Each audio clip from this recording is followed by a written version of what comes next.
morning. From Newark, New Jersey, I am Caitlin. And I am Tanya, and we are here reporting on the severity of poisons. Let us begin, shall we?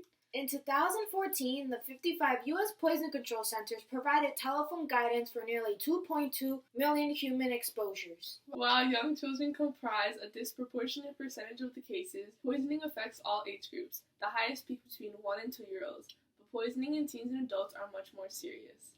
Across all ages, there were 671 poison exposures reported per 100,000 people. Statistics say children younger than 6 comprise of 48% of poison exposures, followed by adults with 38% and teens with 7%.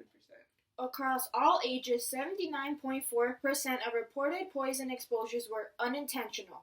16.7% were intentional and 2.4% were adverse reactions.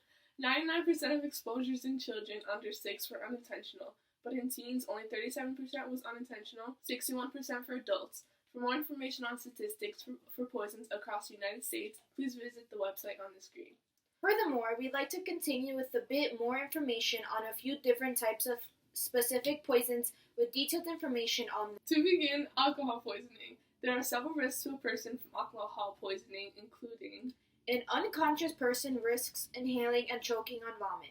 Alcohol widens the blood vessels. This means that the person loses heat and may develop hypothermia. A person who smells of alcohol may be misdiagnosed and not receive appropriate treatment for an underlying cause of unconsciousness, such as a head injury, stroke, or heart attack. In order to recognize alcohol poisoning, notice a strong smell of alcohol, empty bottles or cans, impaired consciousness, flushed and moist face, deep, noisy breathing, full bounding pulse, or unconsciousness. Later stages of unconsciousness may include dry and bloated appearance to the face, shallow breathing, weak and rapid pulse, as well as dilated pupils that react poorly to light. If any of these symptoms are present, proceed for treatment. If the person is conscious, cover them with a blanket, assess for other injuries, and monitor and record vital signs until EMS arrives. If the person is unconscious, open the airway and check breathing. Be prepared to give CPR. Place the person into recovery position and dial 911 immediately. Now, on to drug poisoning. In case of drugs, the effects of it vary depending on the type of drug and how much was taken. When you call the emergency services, give as much information as possible, and while waiting for help to arrive, look for containers that might help identify the drug. If the person is conscious, dial 911 if not done already. Help them into a comfortable position, ask them what they have taken, monitor and record vital signs, including level of response, pulse, and breathing. If the person becomes unconscious, open the airway and check breathing. Be prepared to give CPR and place in recovery position. A third pretty common type of poisoning is food poisoning. Symptoms of food poisoning may develop rapidly, or they may not occur until a day or so after eating contaminated food. Symptoms usually develop 2 to 6 hours of eating the affected food. One of the dangers of food poisoning is loss of body fluids.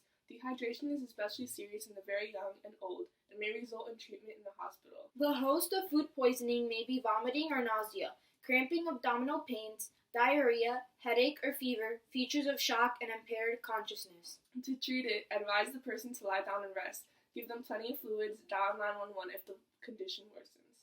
Last but not least, poisonous plants and fungi. Some symptoms of serious plant and fungi poison include nausea and vomiting, cramping, diarrhea, seizures, and impaired consciousness. If the person is conscious, dial 911 and ask them what they have eaten. Try to identify the plant and find out which part of the plant was eaten. Keep any small pieces of the plants to send them to the hospital. If unconscious, open the airway and check for breathing. Be prepared to perform CPR. Place into recovery position and dial 911 if not done already. Although these are not the only types of poisons that can inflict harm, these will be the only ones discussed today. Poison is a serious matter, and knowing the symptoms and how to treat the affected person can save a life. For more information on the given matter, please feel free to visit the website on the screen, as well as taking matters into your own hand and doing your own research. Thank you for being aware and saving a life. Until next time.